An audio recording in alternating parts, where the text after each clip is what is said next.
On va aller sur 1 Jean, chapitre 2, verset 1. 1 Jean, chapitre 2, verset 1. Venez célébrer, célébrer, célébrer, chanter, célébrer, chanter notre gloire. On a toujours besoin de grandir dans sa maison, grandir, être perfectionné.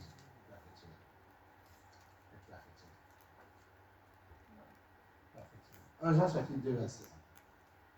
Il dit, mes petits enfants, je vous écris ces choses afin que vous ne péchiez point et que si quelqu'un, ça peut arriver, a un péché, nous avons un avocat auprès du Père, Jésus-Christ le juste. Okay?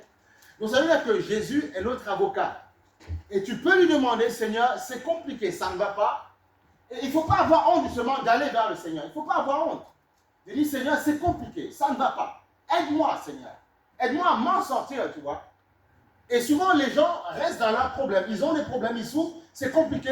Et ils ne veulent pas ouvrir la bouche parce qu'ils ont honte, en fait, de ce... Non, il ne faut pas avoir honte de ce que tu as fait. Parce que tu n'as pas demandé, en fait, à naître sur la terre.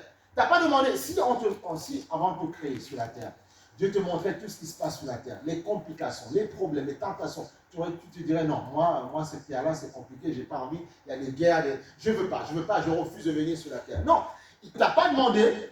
Un homme et une femme ont eu un désir d'avoir un enfant, et c'est toi qui as été choisi pour entrer dans cette famille. Donc, tu n'as pas demandé, toi et moi, on n'a pas demandé à ça. Nos parents n'ont pas demandé, nos grands-parents n'ont pas demandé à être sur la terre. Il y a toujours quelqu'un qui a un désir. Et demain, même les jeunes, vous aurez, quand vous serez mariés, tout ça, femme, enfant, tout ça, femme, homme, vous aurez un désir d'avoir un enfant. Donc, l'enfant que vous aurez, il n'aura pas demandé à être sur la terre, mais il appréciera la terre dans laquelle il est. Ok? Donc, comme je n'ai pas demandé ça, alors on me dit qu'il y a un Dieu créateur. Mais tu ne te rends pas compte que c'est une chance que tu as. Mais c'est une chance que tu as de courir vers Dieu. Dis, Seigneur, je n'ai pas demandé ça, mais je me vois sur la terre. C'est compliqué, mais il se trouve que c'est toi qui as tout créé. Alors, Seigneur, viens me remplir. Tu as le droit de demander à Dieu la force qu'il te faut pour réussir ta vie. Amen. Tu as le droit.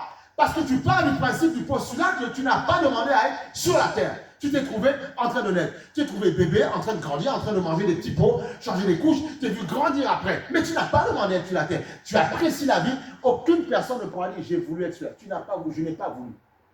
C'est le principe de Dieu. Il veut, même Dieu, il veut qu'un homme et une femme aient la capacité de reproduire ce qu'il a fait. Il a créé le premier homme, la première femme. Il a mis le don en nous pour pouvoir faire la même chose. Parce que nous sommes des petits Dieu. On a été créé à l'image de Dieu.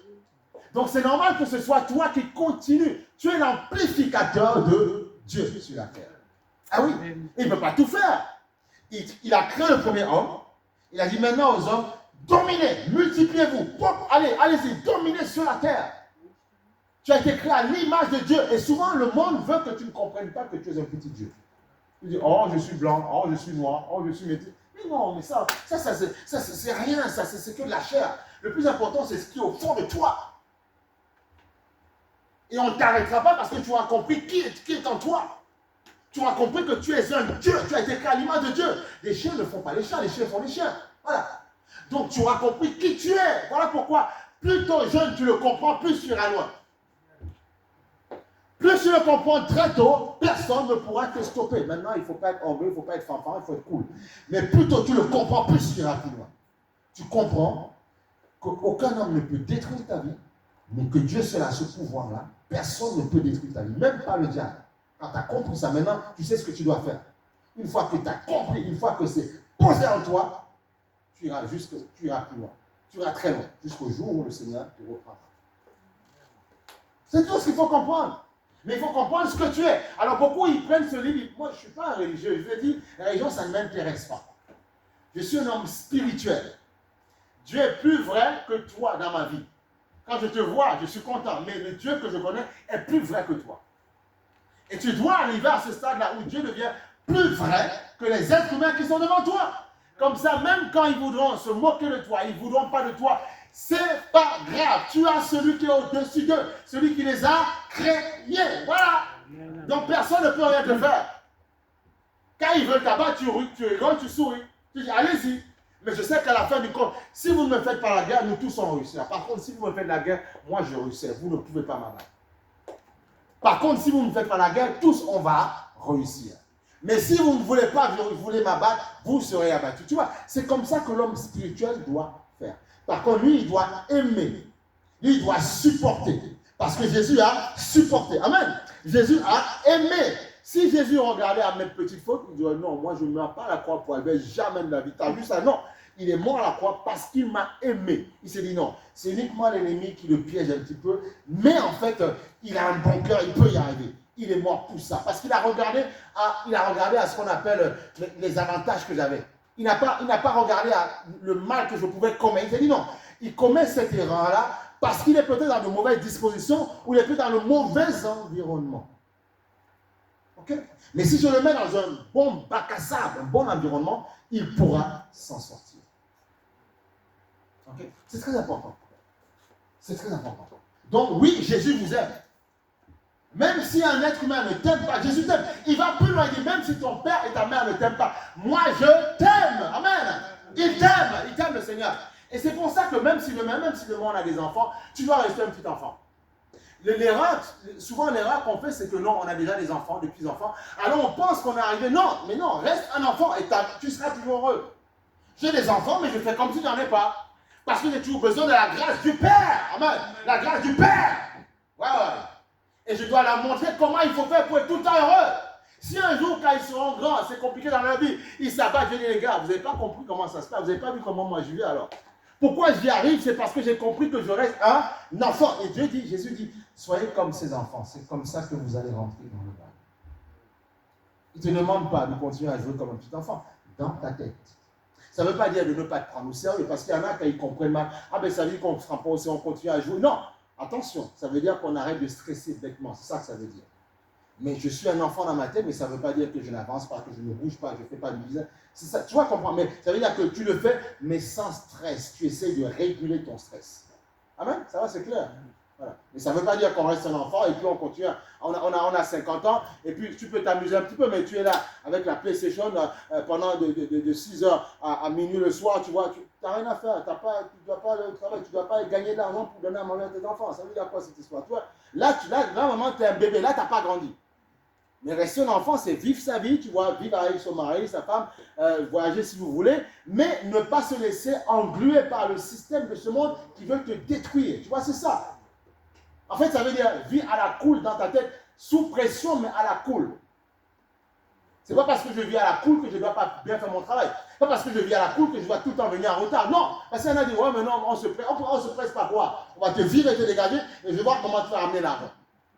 Oui, mais tu te mets même à ton compte. Demain, si tu ne gagnes pas assez d'argent, au bout d'un moment, on va fermer ta boîte parce que tu n'es pas rentable. Oui, donc le cycle, ça veut dire quoi? C'est te faire la chose, mais c'est-à-dire, il faut comprendre à la cour, tu ne te mets pas de pression, ok?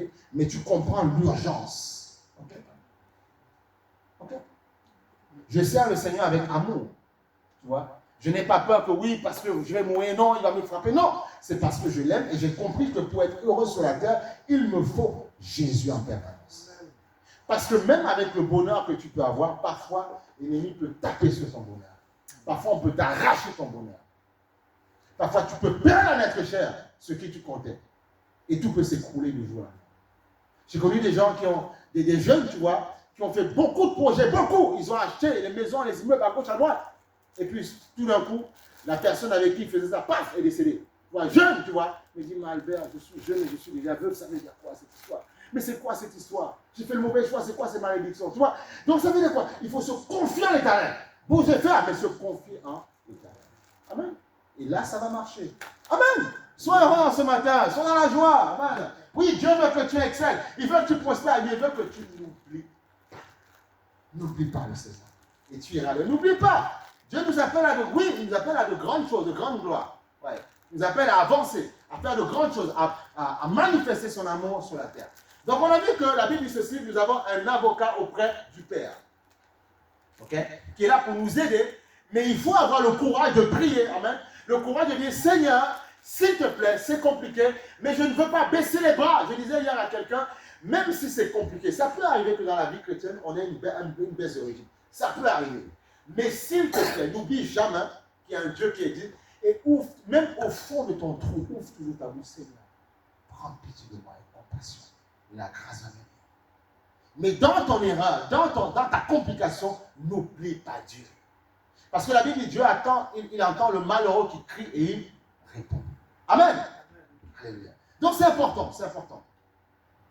Alors, ce matin, je vais essayer de te donner quelques petites clés afin que tu puisses vraiment t'appuyer sur la foi. Comprendre que la foi, ce n'est pas une histoire de religion. Non, il faut refuser la religion. On n'a pas envie, ça ne nous intéresse pas. Ce qu'on veut, c'est du spirituel. On veut un lien direct avec Dieu. On veut un contact avec Dieu. On veut ressentir sa présence. La même présence que je ressens quand je vois mon père. Écoutez, moi, la religion, ça ne m'intéresse pas. Moi, je ne rentre pas. Moi, ça me met... En fait, moi, au bout d'un moment, Jésus est venu me toucher parce qu'il avait compris que la religion ne m'intéressait pas. Je suis né dans une famille religieuse comme tout le monde. Voilà, je ne vais pas citer le nom de religion, mais je suis né dedans. J'ai grandi dedans, j'ai entendu du monde. Mais au bout d'un moment, j'ai dit, mais c'est pas ça, ça ne m'intéresse pas. Moi, je veux un contact, un lien direct avec Dieu.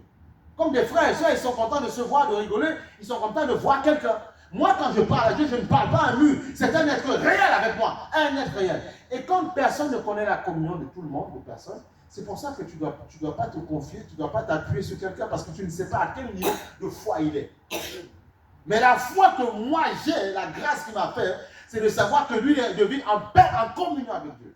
Je suis à la maison, je suis avec mon peuple, avec mes enfants, avec ma femme, tout ce que vous voulez, mais j'ai quelqu'un d'autre qui s'est introduit à la maison, avec qui je parle. Et si la communion avec les autres est coupée, avec l'autre c'est ouvert.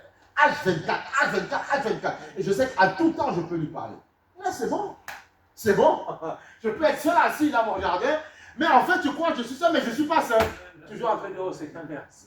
Et je suis là, je suis en train d'imaginer demain quel projet je peux faire. Tu vois, je suis toujours dans ma tête, toujours comme ça. Demain, je peux ne pas avoir l'argent, tu vois. Mais je commence à, tu vois, imaginer. Je dis, Seigneur, mais ce serait bien. Est-ce que tu penses que voilà, est-ce que bon, si c'est pas bon, on ne peut même pas y aller par là. Tu vois, tout le temps, permanent, H24, on doit parler, je cause avec lui. Je cause. Et ça me déstresse. Je cause avec Jésus. Alléluia. Et tu dois arriver à ça. Dieu veut que tu arrives à ça. Comme ça, tu seras tout le temps épanoui. Tu ne seras pas malheureux. Tes enfants te verront toujours dans la joie. Voilà. Et tes parents te verront toujours dans la joie. Mais pourquoi tu es tout le temps là? Qu'est-ce qui se passe?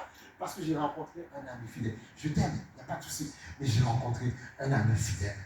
Un ami qui ne réagit pas selon les humeurs des uns des autres. Un amour, un Jésus qui aime. C'est ça qu'on doit présenter à chaque être humain. Un Jésus qui va donner cet amour dont nous voulons. Il y a des gens parfois, ils veulent tellement être aimés, parfois ils deviennent à la limite possessifs.